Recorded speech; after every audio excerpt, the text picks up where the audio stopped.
The California sun beat down on the asphalt parking lot of County Memorial Hospital with the kind of heat that makes the air shimmer and dance. From where Tyler Hayes lay on the burning pavement, the world had narrowed to a single point of focus, the face of a woman kneeling above him, her hands moving with practiced precision while his throat closed tighter with each failed breath.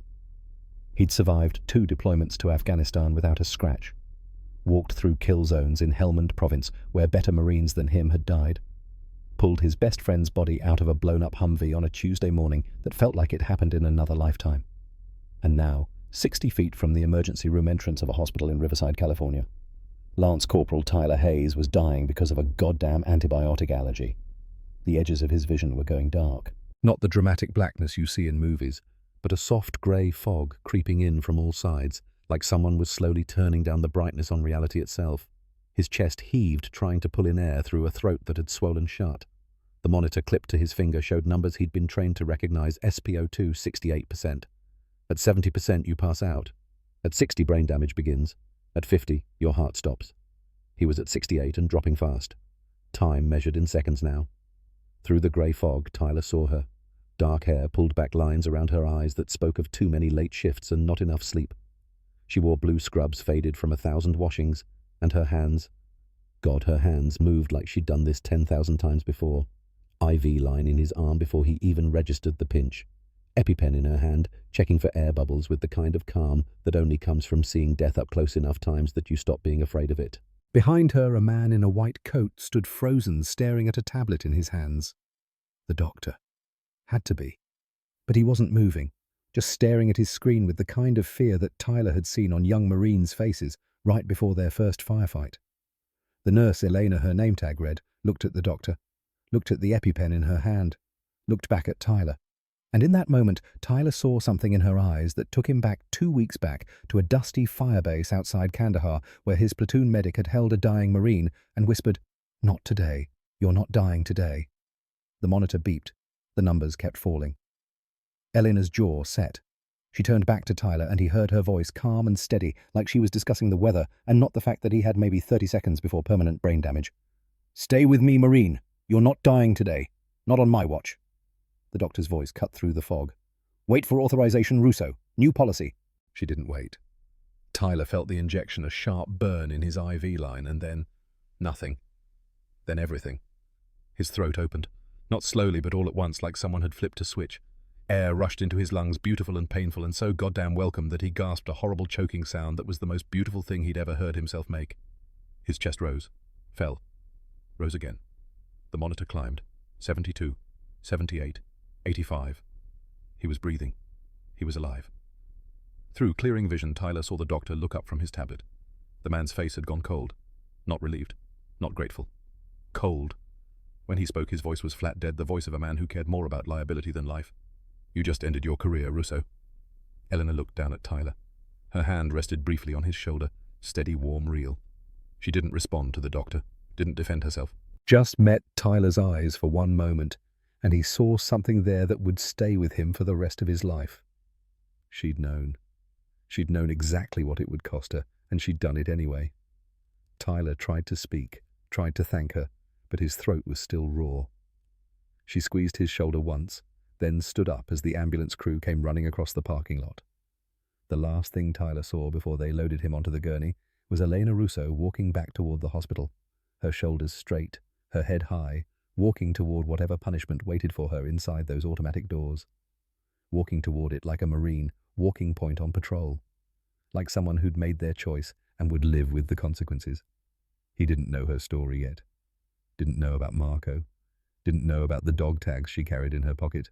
Didn't know that 3 years ago she'd held her husband's hand while cancer slowly killed him, and he'd made her promise to keep fighting, keep saving lives because that's who she was. But he would learn. They all would. Because Tyler Hayes had survived, and he had 3 things every Marine knows how to use: a cell phone, a family that took care of its own, and a debt that needed paying. 3 years earlier, on a Tuesday morning that felt like the end of the world, Marco Russo lay in a hospital bed and held his wife's hand while his body slowly gave up the fight against the cancer that had spread from his lungs to his bones to everywhere that mattered. Staff Sergeant Marco Russo, United States Marine Corps, 2 deployments to Afghanistan.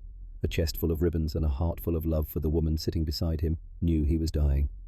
He'd known it for 6 months, ever since the oncologist had said the words that no one ever wants to hear. Stage 4. Metastatic. Inoperable. But Marco had spent 20 years in the Corps. He knew how to face the end with dignity. Eleanor sat in the uncomfortable hospital chair that she'd occupied for 72 hours straight, still wearing her scrubs from the shift she'd refused to leave. Her hand in his was warm, alive, everything he was slowly ceasing to be. She wasn't crying anymore. They'd moved past tears 3 days ago, into that strange, calm acceptance that comes when you've fought every fight there is to fight and finally admit that some battles can't be won. "Promise me something," Marco said. His voice was weak now, each word an effort, but he needed to say this, needed her to hear it. "Promise me you'll keep fighting, keep saving lives. That's who you are, Elena. That's your calling." She squeezed his hand. "Marco?" "No." He managed to turn his head to look at her directly. "Listen to me. You're the strongest person I've ever known. Stronger than most Marines I've served with. You save lives, babe. That's your mission. Don't ever let anyone make you forget that." Her voice broke. "I don't know if I can do this without you." "Yes, you can." He smiled, the same cocky half-smile that had made her fall in love with him 25 years ago in a dive bar in San Diego. "You're a Russo now. We don't quit. We don't back down. And we sure as hell don't let anyone tell us we can't do what we know is right. Even when it costs everything. Especially then. Do the right thing, even when it costs you." 3 days later, they buried Marco Russo with full military honors. 21 gun salute, folded flag, taps played on a bugle that made Elena's heart break all over again. She took the flag from the Marine colonel who'd served with Marco in Afghanistan, held it against her chest, and made herself a promise. She'd keep fighting, no matter what it cost. Now, 3 years later, Elena Russo stood in the staff locker room of County Memorial Hospital and stared at her reflection in the mirror. She looked tired, more than tired. Exhausted in a way that went deeper than just physical fatigue. 20 years of emergency nursing, 12-hour shifts, doubles when they were short-staffed, which was always. The grey in her hair that she'd stopped bothering to dye. The lines around her eyes that no amount of concealer could hide. In her pocket, she felt the weight of Marco's dog tags. She carried them everywhere. Some nights when the shift was slow and the fluorescent lights hummed and the weight of everything felt too heavy, she'd touch them and remember his words. "Keep fighting. That's who you are." She'd just saved Tyler Hayes' life, pushed epinephrine to stop anaphylactic shock before it could kill him. Standard emergency nursing protocol, the kind of thing she'd done 100 times before in her career. And Dr. Thaddeus Blackwell, the chief of emergency medicine, was going to destroy her for it. The locker room door opened. Maria stepped in. Maria Rodriguez, a 34-year-old nurse who'd been at County Memorial for 8 years and had watched the hospital transform from a place where nurses were respected partners in patient care into a corporate nightmare where protocols mattered more than lives. "Elena." Maria's voice was quiet. "Vanessa called an emergency meeting. You, Blackwell, and HR. 20 minutes. Elena nodded. She'd expected this. Had expected it from the moment Blackwell's face went cold in that parking lot. "You did the right thing," Maria said. "That kid would be dead if you'd waited." "I know. But Vanessa won't care." "I know that too." Maria moved closer, lowered her voice. "Deshawn and I will testify if you need us to. We'll tell them what really happened." Elena met her friend's eyes in the mirror. "You'll lose your jobs." "Then we'll lose them." But Elena knew they wouldn't. Maria had 3 kids. Deshawn had a mortgage and a wife in nursing school. They had families to support, bills to pay. They'd say the right things in the break room, offer sympathetic looks when Vanessa walked by, but when it came time to actually stand up and speak out, they'd stay silent. Not because they were cowards, because they were human, because they had responsibilities that mattered more than one nurse's career. Eleanor couldn't blame them. Hell, in their position, she might do the same thing. "Thanks, Maria, but I'll handle this on my own." She closed her locker, left the staff room, and walked toward the administrative offices where Vanessa Sterling was undoubtedly already preparing the paperwork that would end 20 years of service to County Memorial Hospital. Behind her, Maria watched her go, guilt and relief warring on her face. Elena pretended not to notice. Vanessa Sterling sat in her office on the 3rd floor of County Memorial and stared at the email that had arrived 5 minutes ago from the hospital CEO. The subject line was brief, brutal, and completely non-negotiable. Cost reduction targets. Q1. The body of the email was worse. Vanessa board meeting last week made it clear that we need to reduce operational costs by 15% this quarter. Labor costs are our biggest expense. I need you to identify areas where we can streamline staffing, eliminate redundancies, and reduce our liability exposure. The board is watching closely. Deliver results or we'll find someone who can. Vanessa closed her laptop and pressed her fingers against her temples. 15%. That was 30 jobs, 30 families, 30 people whose lives she'd have to destroy to keep her own job. On her desk sat a photograph of Emma, her 8-year-old daughter, gap-toothed and grinning in her school uniform.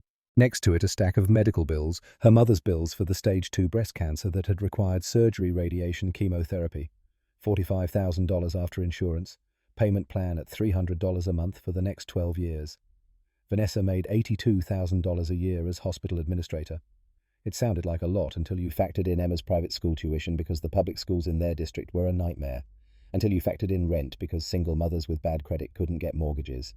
Until you factored in the debt from her MBA, the student loans that followed her like a shadow, the car payment, the credit cards she'd maxed out when her ex-husband stopped paying child support and vanished to somewhere in Nevada. She wasn't evil. She knew what people thought of her, the corporate ice queen, the MBA with no heart, the administrator who cared more about spreadsheets than patients.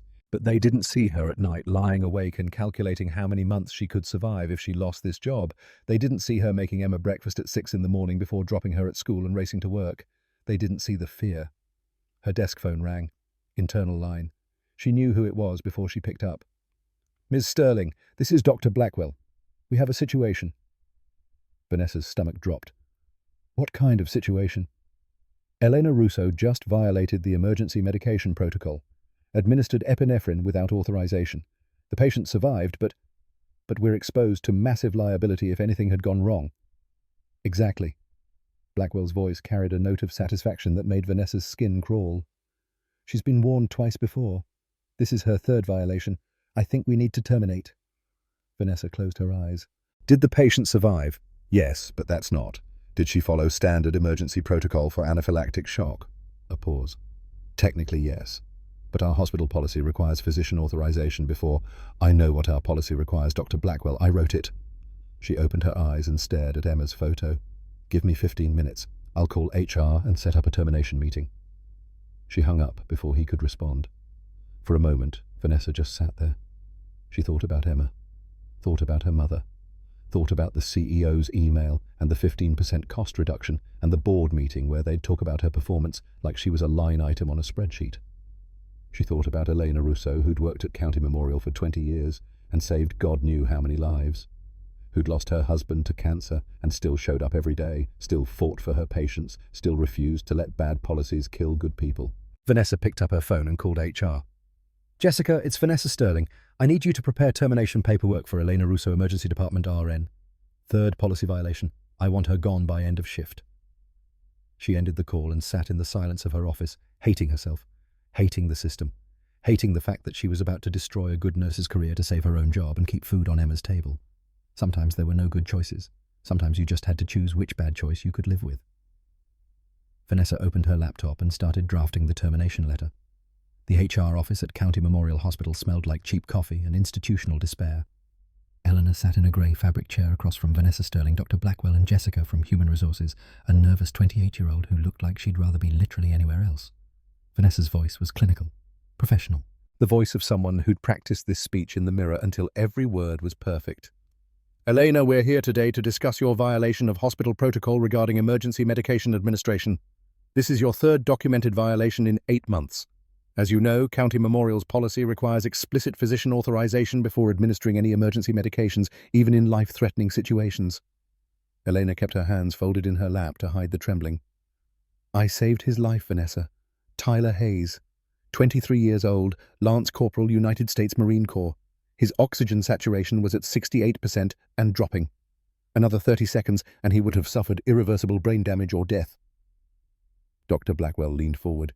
He wore his white coat like armor, starched and pristine, probably cost more than Eleanor made in a week. "You undermined my authority in a critical situation. You're a nurse, Eleanor. You don't make those determinations. You execute orders." Something hot and sharp twisted in Elena's chest. "I created a heartbeat, Thaddeus. He was dying right there in front of us while you stood frozen with your tablet scrolling through authorization protocols. That's enough. Vanessa's voice cut through the room like a blade. She finally made eye contact, and Elena saw something there, not quite guilt, but close. Something human behind the corporate mask. The decision has been made. Dr. Blackwell has formally requested your termination effective immediately. We are revoking your access to the electronic medical record system. Security is waiting outside to escort you to your locker. The silence that followed felt like falling, like standing on the edge of a cliff and realizing there was no ground beneath your feet. Eleanor looked at Blackwell. He offered a small smile, satisfied, triumphant. The smile of a man who'd never been told no in his life and wasn't about to start tolerating it from a 47-year-old nurse with a mortgage and a dead husband. You're making a mistake, Eleanor said quietly. It wasn't a threat. It was a diagnosis. Blackwell stood up, buttoning his pristine white coat. The only mistake was thinking you were indispensable. The walk to her locker felt like a funeral procession. Security guard Eddie Henderson waited for her by the staff room.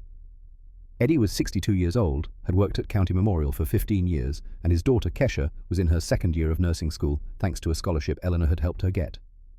Eleanor had written the recommendation letter, made phone calls, fought for that girl like she was her own daughter. Eddie's eyes were red, apologetic, confused. "I'm sorry, Eleanor," he mumbled as she opened her locker. "It's not your fault, Eddie." Her entire career fit into a small cardboard box that someone had left by the staff room, a stethoscope that Marco had bought her when she graduated nursing school 25 years ago, a framed photo of him in his dress blues taken right before his last deployment, that cocky smile that said he knew something you didn't, a ceramic mug that said, "Nurses saving your ass, not kissing it," a half-empty bottle of Advil. 20 years of service reduced to a box that wouldn't even fill a grocery bag. She picked it up, held it against her chest, and walked through the emergency department one last time. The nurses.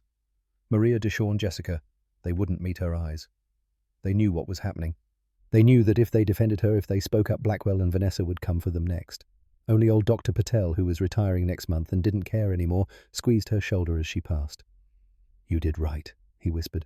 The automatic doors slid open with a mechanical hiss. California afternoon heat hit her face like a slap. Eleanor stood there for a moment, the box digging into her forearms, and looked back at the building where she'd spent 2 decades of her life. Above the entrance, security cameras had caught everything. The moment she'd pushed the epinephrine, the moment Tyler had gasped back to life, the moment Blackwell's face had gone cold with rage. Eleanor didn't know it yet, but that footage was already on its way to a Marine Corps colonel in San Diego, and to a clubhouse in Riverside where a man named Victor Ghost Hayes was about to make 3 phone calls that would change everything. She took a breath, squared her shoulders, and started walking. The parking lot stretched before Elena like a desert. Heat radiated off the black asphalt in visible waves, making the air shimmer and dance. 6 blocks to Mike's auto shop, where her car sat on a lift with a failed transmission she couldn't afford to fix. $1,200 she didn't have. $1,200 she definitely didn't have now that she'd just lost her job. She shifted the cardboard box to one hip, trying to ease the ache in her forearms. Inside the box, Marco's photo stared up at her. Dress blues. That cocky half-smile. The one that said he knew something you didn't. The sound of the hospital faded behind her. Ambulance sirens. The beeping of monitors. The organized chaos that had been her entire adult life. Now it was just the hum of traffic on Riverside Avenue and the sound of her sneakers on hot asphalt. She passed the spot where she'd saved Tyler Hayes. There was still a small bloodstain on the pavement, dark and rust-colored in the sunlight. She'd been kneeling right there, her hands steady, her voice calm, talking Tyler through it while Blackwell stood frozen with his tablet. "Stay with me, Marine. You're not dying today. Not on my watch." And he hadn't. He'd lived, and she'd been fired for it. Maybe they were right. The thought came unbidden, unwelcome. Maybe she was just a stubborn old nurse who didn't know her place anymore. Medicine was changing. Hospitals were businesses now. Protocols existed for a reason. Maybe she was a relic too attached to the old ways, too unwilling to adapt. The heat radiating off the asphalt made her scrubs cling to her back.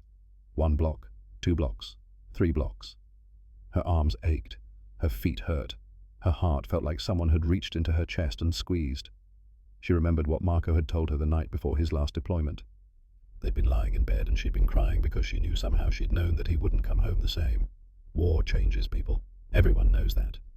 But Marco had held her and said, "Eleanor, you're the strongest person I know. You save lives. That's your calling." Don't ever let anyone make you forget that.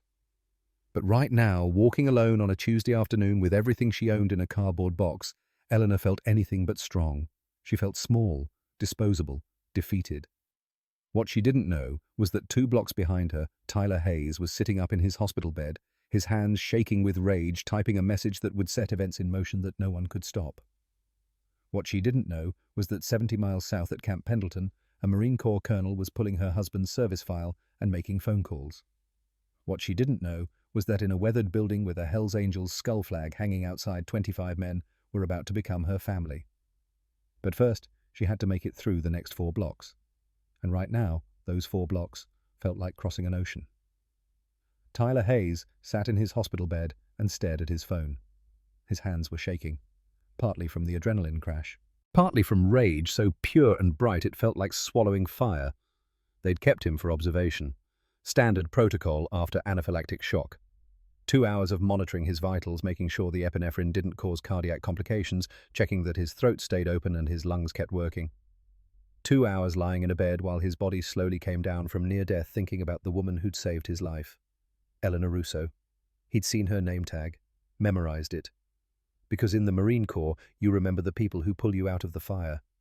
The nurse who'd been checking his IV, a younger woman, maybe 30, with tired eyes, had let it slip when Tyler asked about Eleanor. "She's not here anymore." "What do you mean, not here?" The nurse had glanced at the door, lowered her voice. "They fired her. Dr. Blackwell reported her for violating protocol. She pushed the EP without authorization. Hospital policy requires physician approval before emergency medication administration." Tyler had stared at her. "I was dying. I know.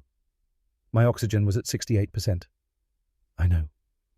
Another 30 seconds and I'd have brain damage. I know." The nurse's voice had broken slightly. "Eleanor saved your life, and they fired her for it." Now, 2 hours later, Tyler sat alone in his hospital room and felt something he hadn't felt since Helmand Province.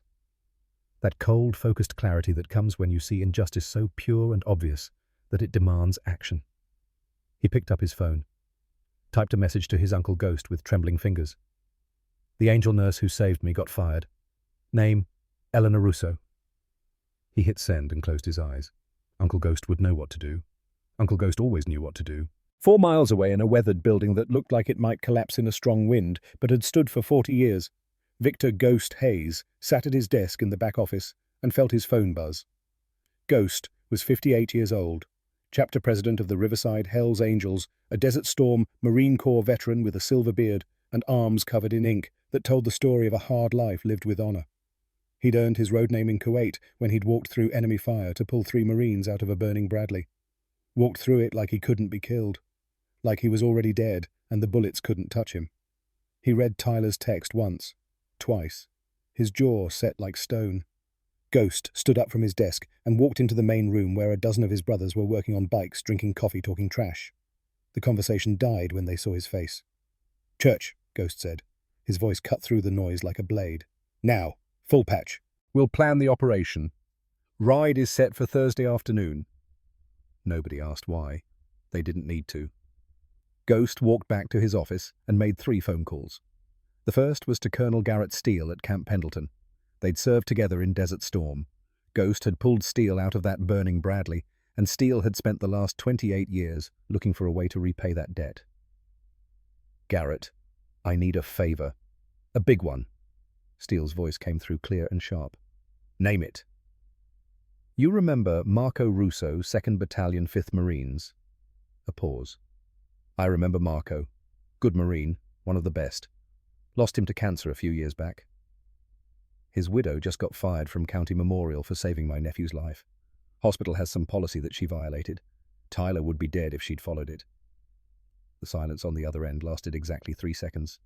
Then Steele's voice came back, and it carried the weight of command that comes from 30 years of leading Marines. "Send me everything.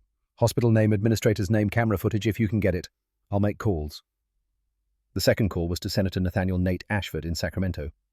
Ghost had pulled Ashford out of a burning Humvee in Fallujah in 2004, back when Ashford was a Marine captain and Ghost was a sergeant doing contract security work. Ashford had looked up at him through the smoke and flames and said, "Anything you need, anytime I'm there." Today, Ghost was calling in that debt. "Nate, remember what you promised me in Fallujah.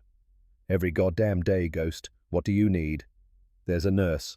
County Memorial Hospital in Riverside. Hospital administration fired her for saving a Marine's life. Some bureaucratic policy bullshit. I need you to make noise. Give me her name and the details. I'll have the medical board investigating by tomorrow morning. The third call was to Chains, his sergeant-at-arms. Get everyone. I don't care if they're at work. I don't care if they're sleeping. We're escorting a hero home. Thursday afternoon. Full dress. While Eleanor walked through the hospital parking lot for the last time, 25 Hells Angels were gearing up. While she carried her cardboard box under the burning California sun, Colonel Steele was scrambling 2 medevac helicopters. While she questioned whether she'd done the right thing, Senator Ashford was calling the governor. In exactly 36 hours, Elena Russo's life would go from rock bottom to something she couldn't imagine in her wildest dreams. But first, she had to survive the night. At 9 o'clock that night, Tyler Hayes' Instagram story went live. It was a simple post, a photo of his arm with the IV line still in it, the hospital bracelet with his name, the timestamp showing it was taken 4 hours ago, right after Elena had saved his life. The caption read, "This nurse saved my life today. Hospital fired her for it. Her name is Elena Russo. She's a Marine widow. Her husband was Staff Sergeant Marco Russo, 2nd Battalion, 5th Marines." She stood up when the doctor froze. She pushed the medication that kept my brain alive, and County Memorial Hospital in Riverside, California, fired her for violating their policy. Justice for Elena #Marine. Family, County Memorial. Tyler tagged 47 Marines from his unit. Every single one of them shared it. By 10 o'clock, the hashtag Justice for Elena had 1,200 posts. By midnight, it was trending locally in Southern California. And in newsrooms across the region, assignment editors were starting to take notice. Elena sat in Marco's old recliner, the one she'd never been able to bring herself to get rid of, and stared at her bank account on her laptop. $847. Rent was due in 6 days, $1,200. Car insurance in 3 days, $150. Utilities, groceries, the minimum payment on the credit card she'd maxed out paying for Marco's funeral. The math didn't work. It never worked. But she'd always made it work anyway, through double shifts and overtime and sheer stubborn refusal to give up. Now she didn't even have a job. Her phone sat silent on the coffee table. No calls from the hospital. No texts from colleagues except Maria, who'd sent a brief "I'm so sorry" message that Elena hadn't responded to. What was there to say? She picked up Marco's dog tags from the side table. The metal was warm from sitting in the afternoon sun. She held them in her palm and remembered his voice. Do the right thing, even when it costs you. But she was tired. So goddamn tired. Tomorrow she'd start making calls. Other hospitals, clinics, urgent care centers. Someone would hire her. They had to. She had 20 years of experience, excellent reviews, a spotless record except for 3 policy violations that had saved 3 lives. Except she knew that wasn't how it worked. Vanessa would flag her file. High-risk employee. Doesn't follow protocols. Liability concern. The blacklist would follow her like a shadow, invisible but omnipresent. Eleanor closed her laptop and sat in the dark house that she and Marco had bought together 18 years ago. They were supposed to grow old here, supposed to watch grandkids play in the backyard, supposed to have 50 years together instead of 22. She didn't cry. She'd run out of tears somewhere between the hospital parking lot and the 4th block of her walk home. Instead, she just sat there holding Marco's dog tags and wondered if maybe she'd finally reached the limit of her fight. Outside, she didn't hear the sound of 25 motorcycle engines being tuned and checked, didn't hear the phone calls being made in offices and military bases across California, didn't see Tyler's Instagram posts spreading like wildfire through the Marine Corps community. She sat in the dark and prepared for tomorrow, having no idea that tomorrow would change everything. 4 miles away in a corner office that smelled like expensive perfume and desperation, Vanessa Sterling sat at her kitchen table and watched her daughter Emma sleep on the couch.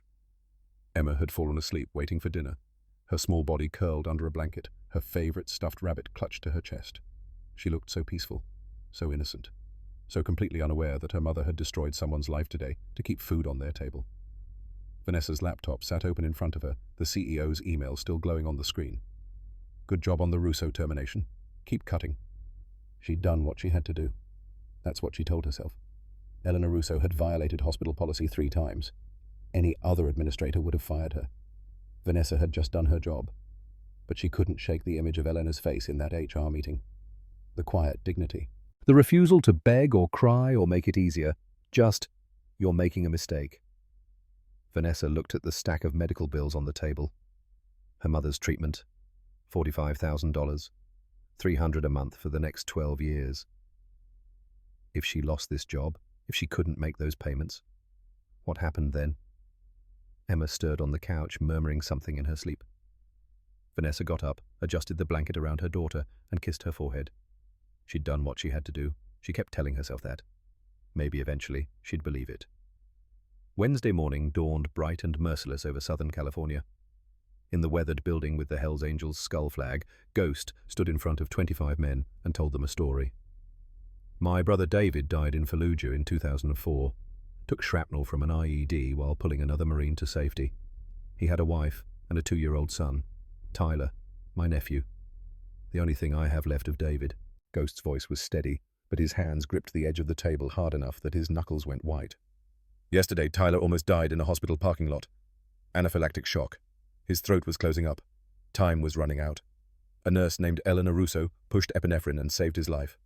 The doctor was standing there, frozen, scared of getting sued while Tyler was dying right in front of him. He paused. Let that sink in. The hospital fired her. For saving my nephew's life. For doing her job. For standing up when everyone else stood down. The room was silent. 25 men, veterans from wars spanning 4 decades, listened with the kind of attention that comes from understanding exactly what Ghost was talking about. They'd all been there. Had all seen someone stand up when it would have been easier to stand down. Elena Russo's husband was Marco Russo, Staff Sergeant, United States Marine Corps. Lost him to cancer 3 years back. This woman is Marine family, and yesterday she saved my bloodline. Chains spoke up from the back. What's the play, Prez? Ghost smiled. It wasn't a kind smile.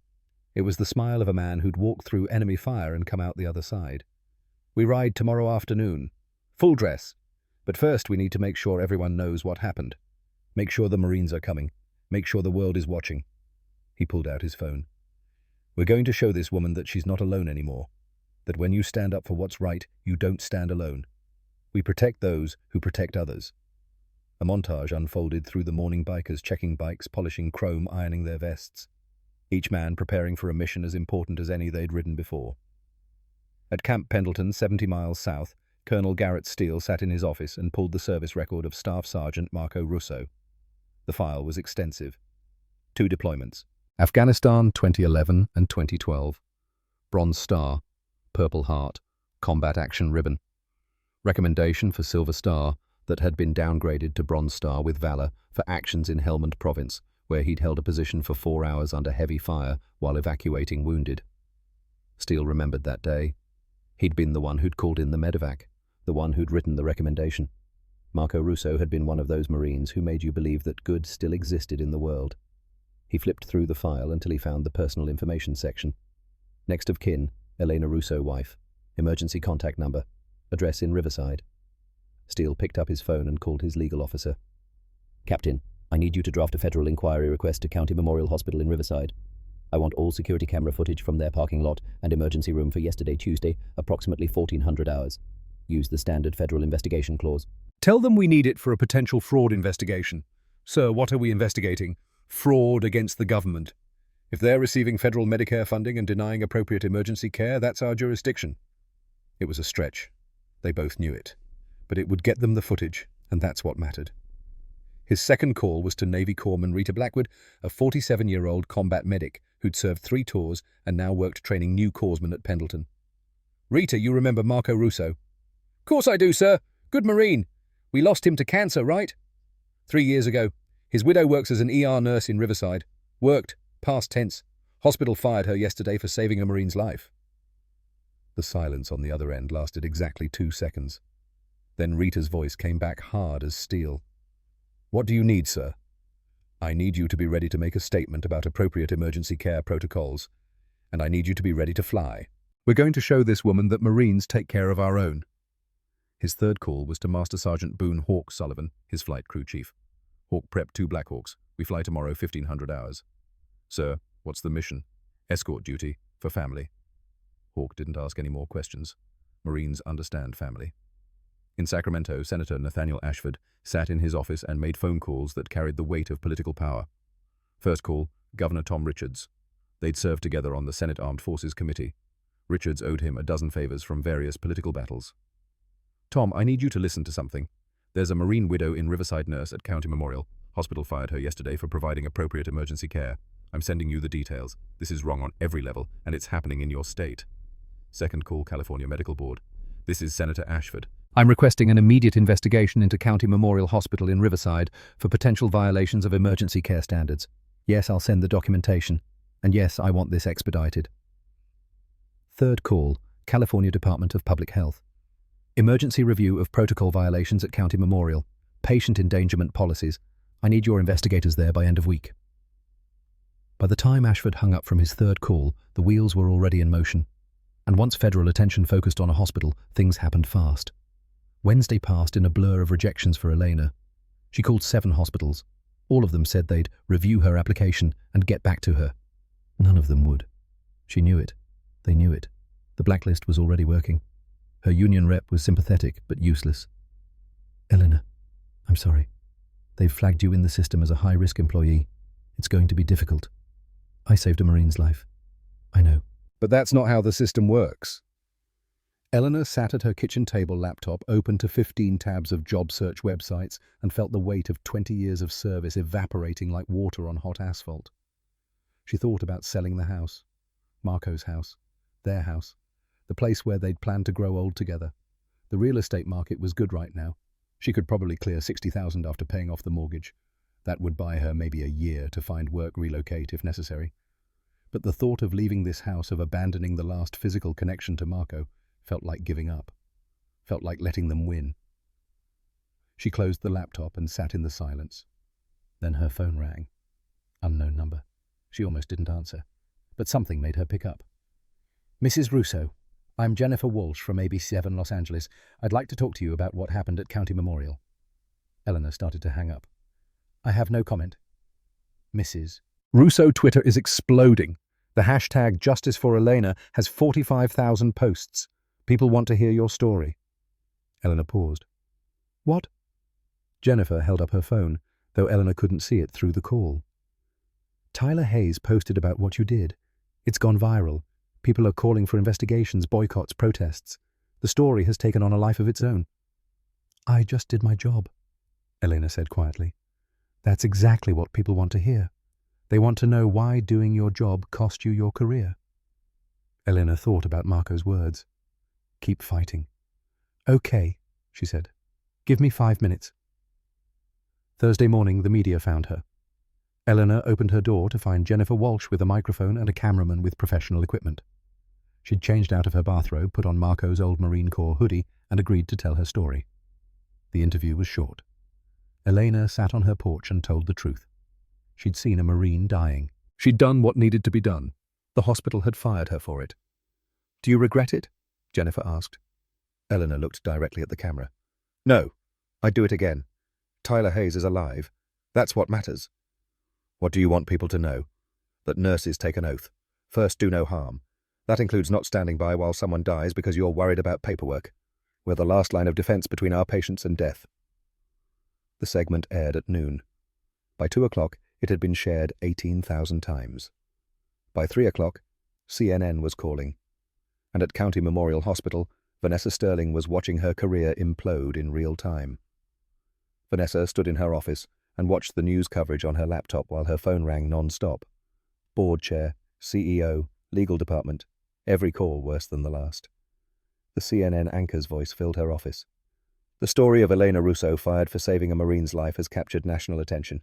Social media is demanding investigations. Senator Nathaniel Ashford has called for immediate review of hospital protocols, and Governor Richards is reportedly considering emergency legislation. Vanessa's hands shook as she answered the next call. Board chair. Emergency meeting. Now.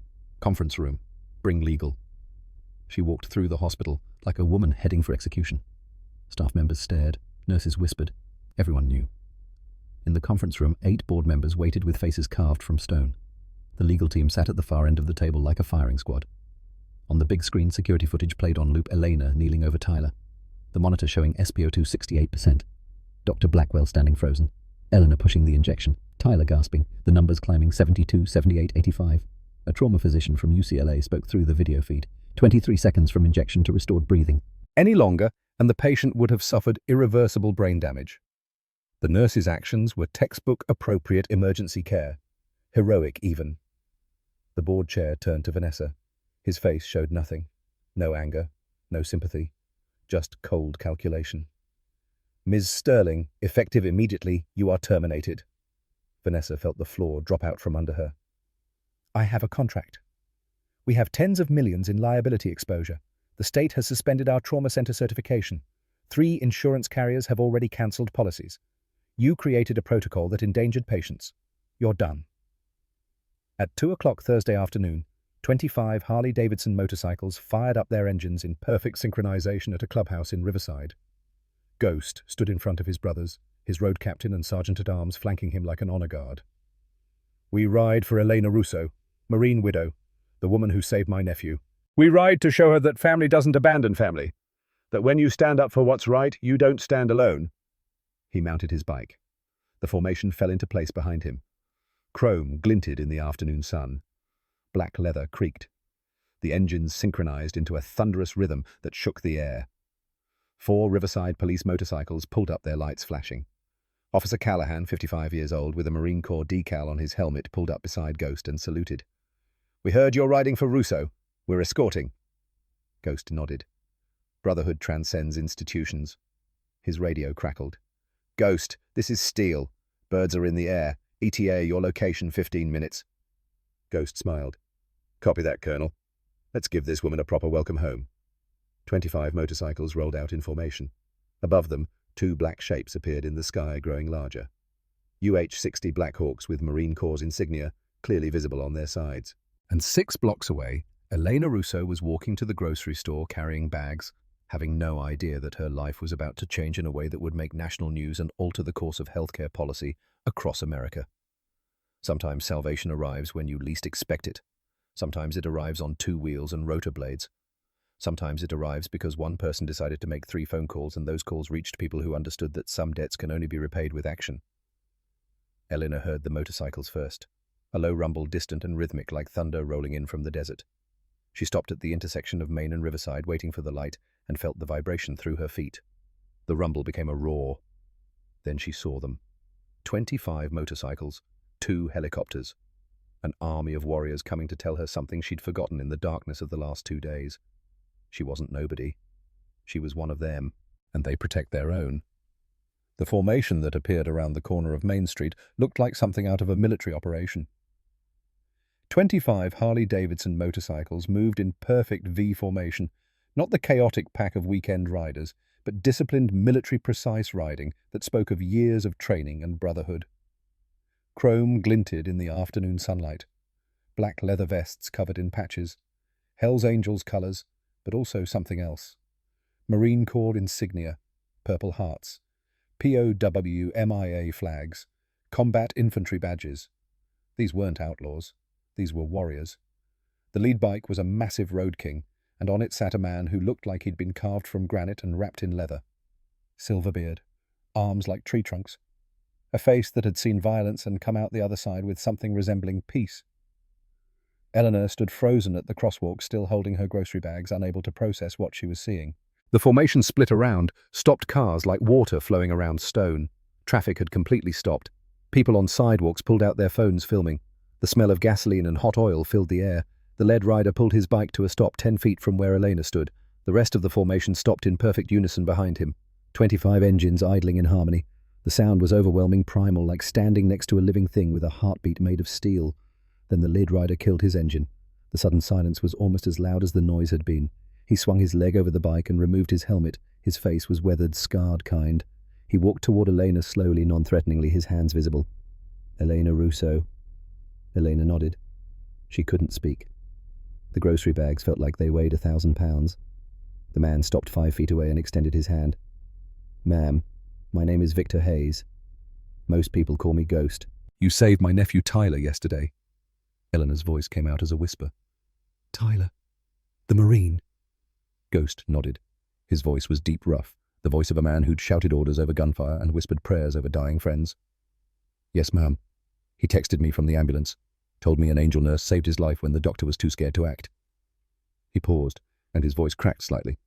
"Then he texted me again from his hospital bed and told me they fired you for it." Behind Ghost, the other bikers dismounted and stood at attention.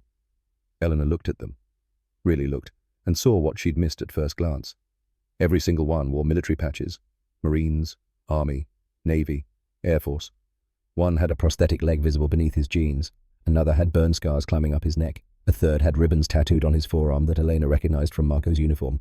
These men had fought in Vietnam, Desert Storm, Iraq, Afghanistan. Some had come home broken and found brotherhood in an unlikely place, and they were standing at attention for her. Ghost's eyes were the color of storm clouds, and right now they held something Eleanor hadn't seen directed at her in years. Not pity, not sympathy, respect. The respect one warrior gives another. "My brother David died in Fallujah in 2004, Ghost said quietly. "Took shrapnel from an IED while pulling another Marine to safety. Tyler is all I have left of him. He's my responsibility, my family." His jaw tightened. "You didn't just save a patient yesterday, Elena. You saved my family." He gestured to the wall of men behind him. "Every man here is a veteran. We heard what happened. We know what you did, and we know what it cost you." Elena felt tears forming. She tried to speak, but her voice wouldn't work. Finally she managed, "I just did my job." Ghost shook his head slowly. "No, ma'am. You did what was right. There's a difference." Then she heard it. Faint at first, then growing louder. A sound that made her heart stop. Whoop, whoop, whoop. The distinctive beat of helicopter rotors. Ghost smiled. "We have a code in our world, Elena. We protect those who protect others. We don't forget. And we sure as hell don't abandon people who stand up when everyone else stands down." Two black shapes appeared over the downtown buildings, growing larger. Not police helicopters, not news choppers, military birds, UH-60 Blackhawks with Marine Corps insignia clearly visible on their sides. The crowd that had been filming the motorcycles now turned their cameras skyward. The helicopters descended, and the downdraft hit like a physical wall.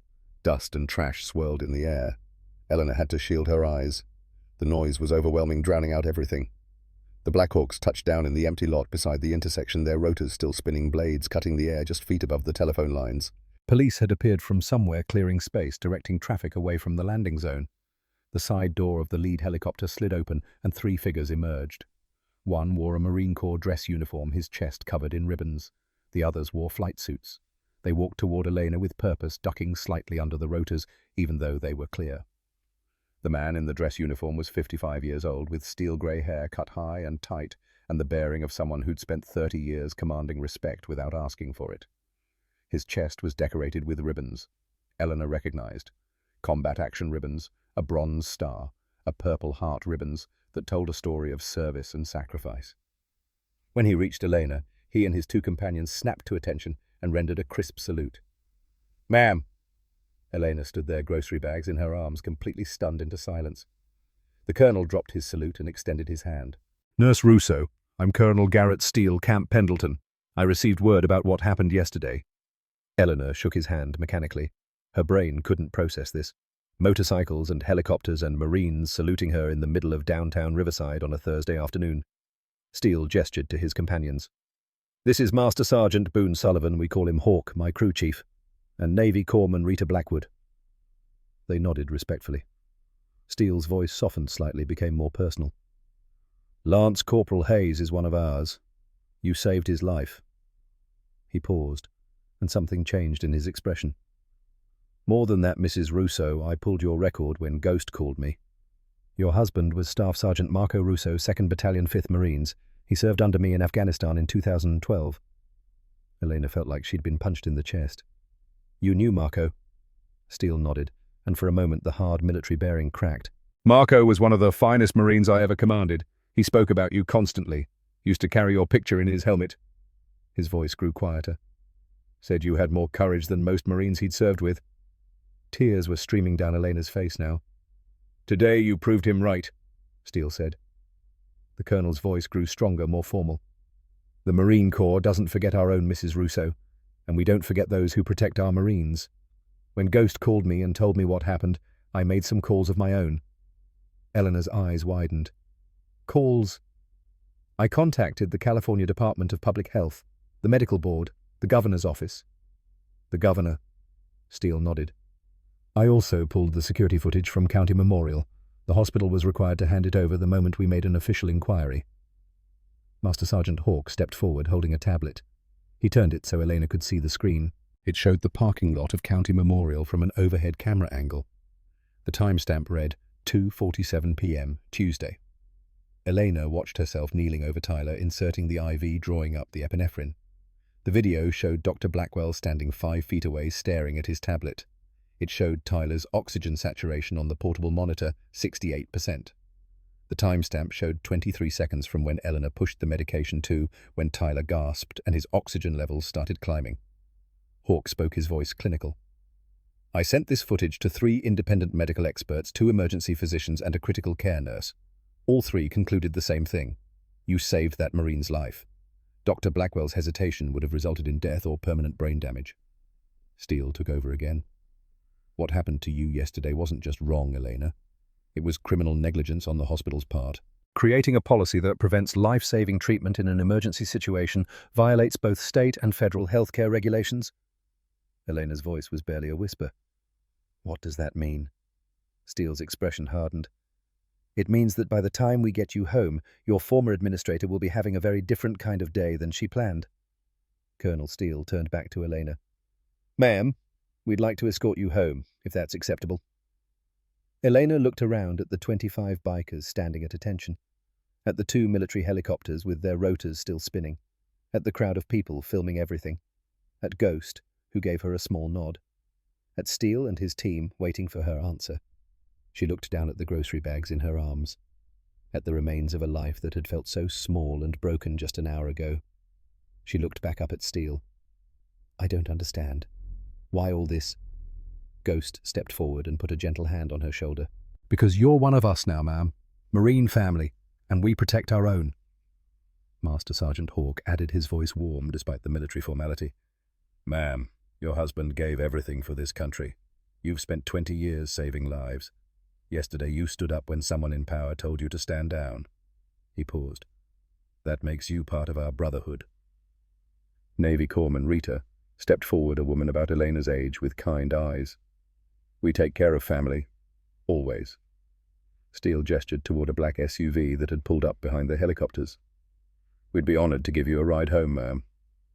The formation that assembled in the next 5 minutes was something Elena would remember for the rest of her life. 25 Harleys moved into position at the front, their engines rumbling in perfect synchronization. Steele opened the door of the SUV for Elena, and she climbed in, still holding her grocery bags, because she couldn't quite let go of them. Hawke took the driver's seat. Rita sat beside Elena in the back. Through the windshield, Elena could see Ghost mounting his bike at the head of the formation. Behind the SUV, another 25 motorcycles fell into position. The 4 Riverside police motorcycles flanked the convoy, their lights flashing. Above, the 2 Black Hawks lifted off and took up positions overhead, one on each side of the route. The convoy began to move.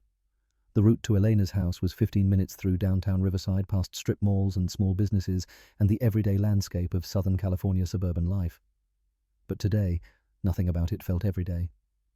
Cars pulled to the side of the road as the convoy passed.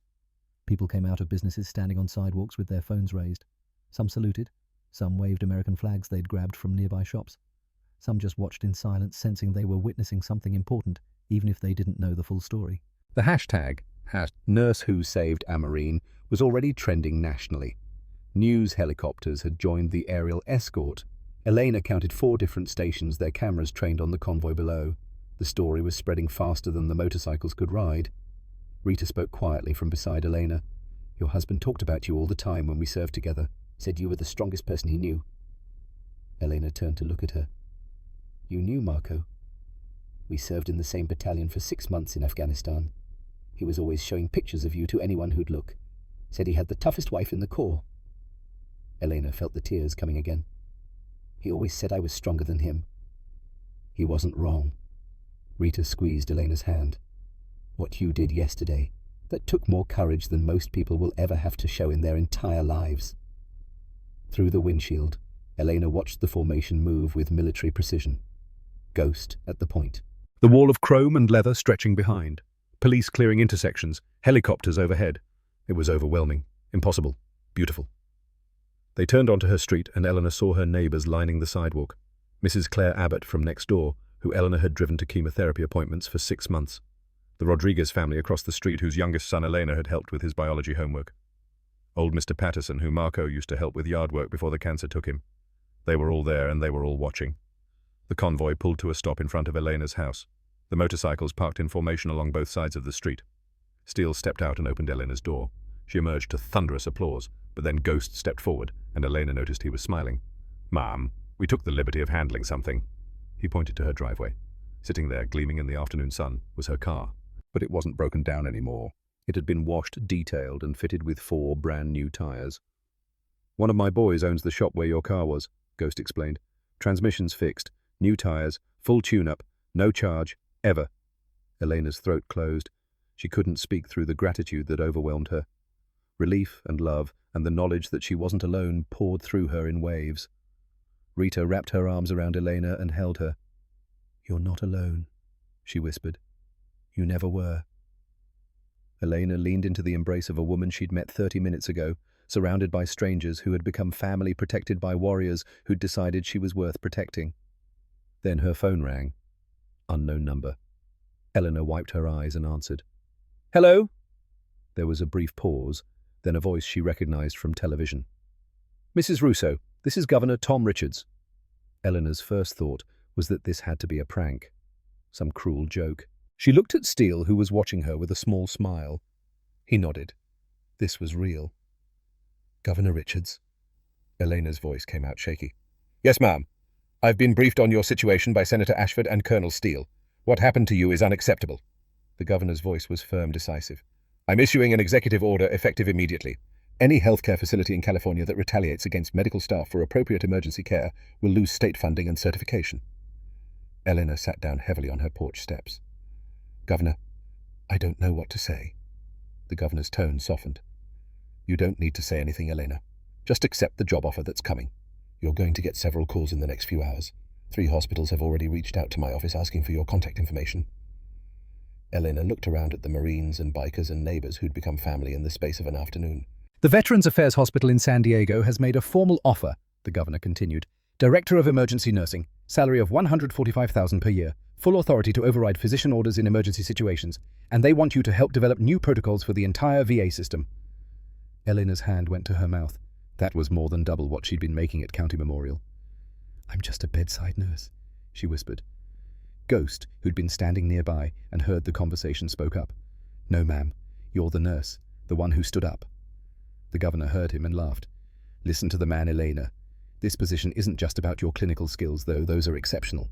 It's about your judgment, your courage, your willingness to do what's right even when it costs you everything." The governor paused. "There's one more thing. I'm naming the executive order after you and your late husband. The Russo Family Healthcare Protection Act. It will protect nurses, paramedics, EMTs, anyone who acts appropriately in an emergency situation." Elena touched Marco's dog tags around her neck.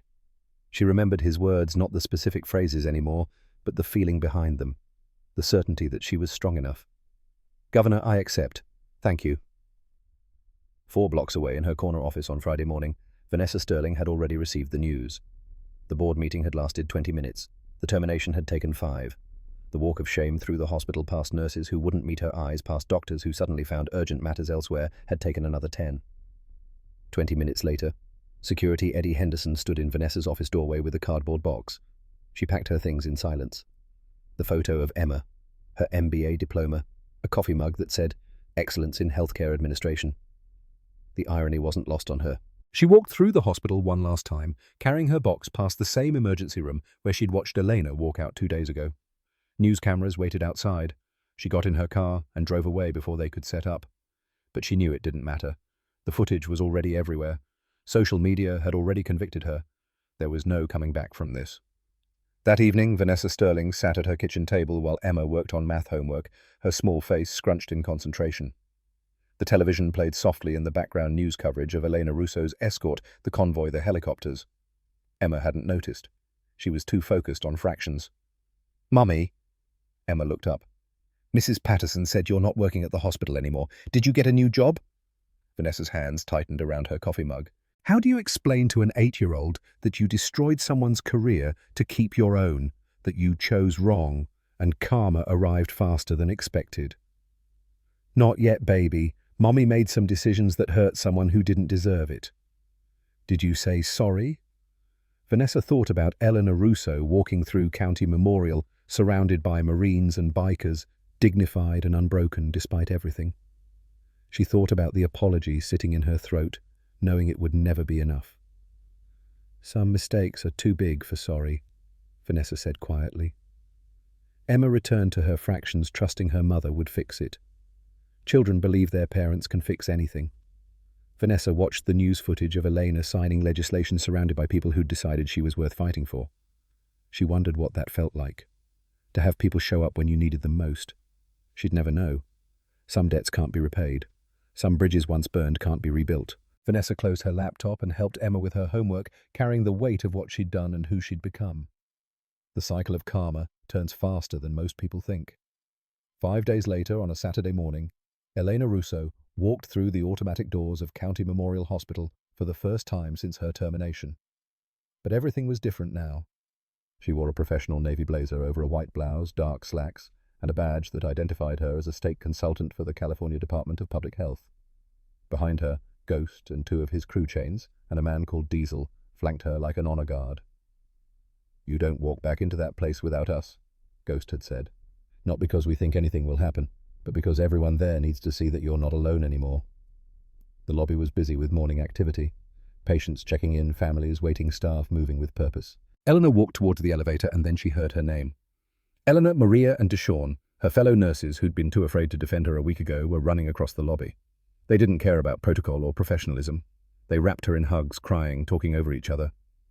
You're a hero, Maria said, her voice thick with emotion. Everyone knows what happened. Everyone knows what Vanessa did. Deshawn pulled back, wiping his eyes. Vanessa's gone. Blackwell's under review by the medical board. They're cleaning house. Everything's changing. Maria stepped forward, her voice breaking. Eleanor, I need to say something. I'm sorry. We should have stood up for you. Deshawn and I, we talked about it every day after you left. We were scared, and that's no excuse. You have families, Eleanor said gently. I understand. Dr. Winters changed everything, Deshawn added. We have autonomy now, real autonomy, because of what you did. Because you showed us it was possible. Then it was worth it, Elena said simply. A woman approached from the administrative wing.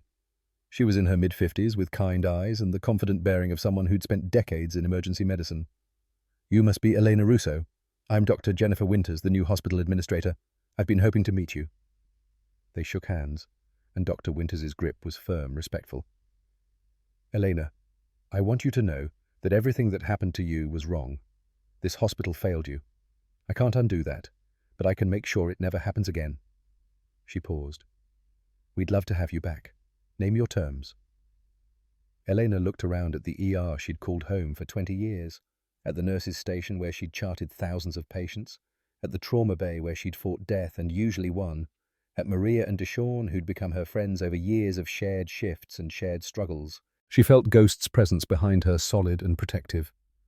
I appreciate that, Dr. Winters, but I've accepted a position at the VA, Director of Emergency Nursing. Dr. Winters' eyes widened with respect. That's wonderful. They're lucky to have you. But I am here to help fix what's broken, Elena continued. I'm consulting with the state to develop new protocols. Nurse autonomy in emergency situations, guidelines that California is adopting statewide. I think they'll become the national standard.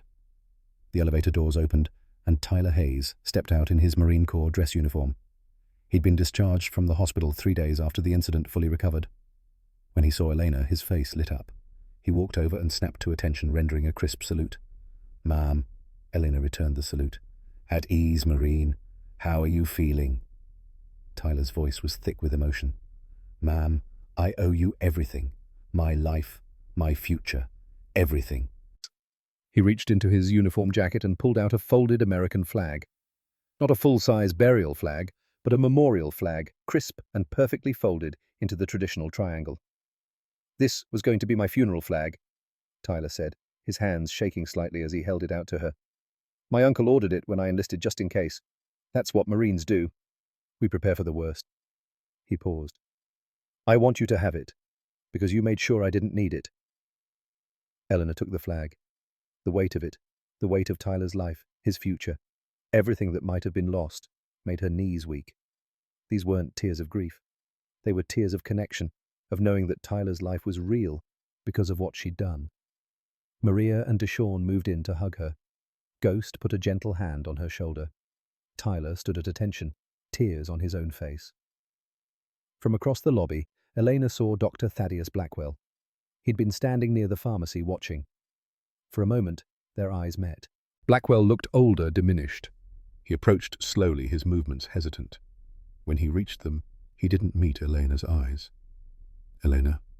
His voice was quiet, stripped of the arrogance she remembered. "I'm sorry. I was wrong. I was a coward." Elena looked at him, this man who'd destroyed her career to save his own. "You were scared, Thaddeus. I get it. But next time be scared after you save the life, not before." Blackwell nodded, his shoulders sagging. "There won't be a next time. I resigned. I'm teaching now at UC Davis Medical School. Maybe I can help doctors be better than I was." Eleanor studied his face and saw genuine remorse. "That's good, Thaddeus. We need that. We need doctors who understand that the best medicine comes from teamwork, not hierarchy." Blackwell finally met her eyes. "Thank you," he whispered. Then he turned and walked away. 2 days later, on a Sunday afternoon, the California State Capitol Rotunda was filled to capacity for the signing of the Russo Family Healthcare Protection Act. Nurses in scrubs, veterans in uniform, bikers in leather vests, Marines in dress blues, families of patients whose lives had been saved by nurses working under similar circumstances. They'd all come to witness history. Governor Richards stood at a podium on the Capitol steps, the California and American flags flanking him, while television cameras broadcast the ceremony live across the nation. Elena stood beside him, wearing a simple navy dress and the only jewelry she ever wore, Marco's dog tags on a chain around her neck. In the front row sat Ghost, his silver beard freshly trimmed, wearing his Hells Angels vest over a pressed white shirt. Next to him, Colonel Steele, in full dress uniform. Tyler Hayes sat beside his uncle in his work uniform, having come directly from his new job as a paramedic. And in the center of the front row, an empty chair with a small placard reserved for Staff Sergeant Marco Russo, USMC. On the chair rested Marco's photo in dress blues and a folded flag. Governor Richards cleared his throat, and the crowd fell silent. "Ladies and gentlemen, we are gathered here today to sign into law the Russo Family Healthcare Protection Act. This law exists because one nurse refused to let protocol kill a patient, because one woman had the courage to say, 'Not on my watch.'" His voice carried across the rotunda. "Elena Russo lost her job for doing what was right. Today we make sure no one else ever has to make that choice." The crowd erupted in applause. The governor turned to Elena, gesturing for her to approach the microphone. Eleanor stepped forward, her hands trembling slightly. She looked out at the sea of faces, people whose lives had been touched by her story, people who'd stood up for her, people who'd become family. "I didn't do anything special," she began, her voice quiet but clear. "I did my job. I saw a young man dying, and I refused to let him die while we waited for permission to save him." She paused. "But I want every nurse, every paramedic, every EMT watching this to know you have the right to save lives. You have the duty to save lives. Don't let anyone tell you you're just a nurse or just a first responder. We're the last line of defense between our patients and death." Her voice grew stronger. "And if you stand up, if you do what's right, even when someone tells you not to, you won't stand alone. I promise you that." The applause was deafening. Every person in that rotunda stood clapping, some crying, some shouting support. Ghost put 2 fingers in his mouth and whistled. Marines saluted. Nurses held up signs with Eleanor's name. Governor Richards handed Elena the pen, and she signed the Russo Family Healthcare Protection Act into law. The pen would go in a frame in her office next to Marco's photo, and the vest from her biker family. 6 months later. Elena's new office at the VA Medical Center in San Diego had windows that looked out over the hospital grounds. The nameplate on her door read, "Elena Russo, RN, MSN Director of Emergency Nursing." On her desk sat 3 framed photos, Marco in his dress blues, Tyler in his paramedic uniform taken on the day he graduated from training, and a picture from 3 weeks ago, Elena standing between Ghost and Colonel Steele, at the annual Ride for Those Who Serve charity event, all three of them grinning like family. The VA's emergency department had been transformed. Nurses walked with confidence, empowered to make critical decisions. Patient outcomes had improved dramatically. Nurse retention was at an all-time high. The Russo Act was now law in 12 states, with federal legislation pending in Congress. It had protected over 2,800 healthcare workers who'd acted appropriately in emergency situations. 0 patients had died because of appropriate nurse intervention under the new protections. That number made Elena prouder than any title or salary ever could. Tyler had completed his paramedic training and was working in Riverside, running calls in the same area where Elena had saved his life. But he'd also been accepted to nursing school. "You showed me what real courage looks like," he'd told her over coffee. "I want to be that for someone else." The Hells Angels.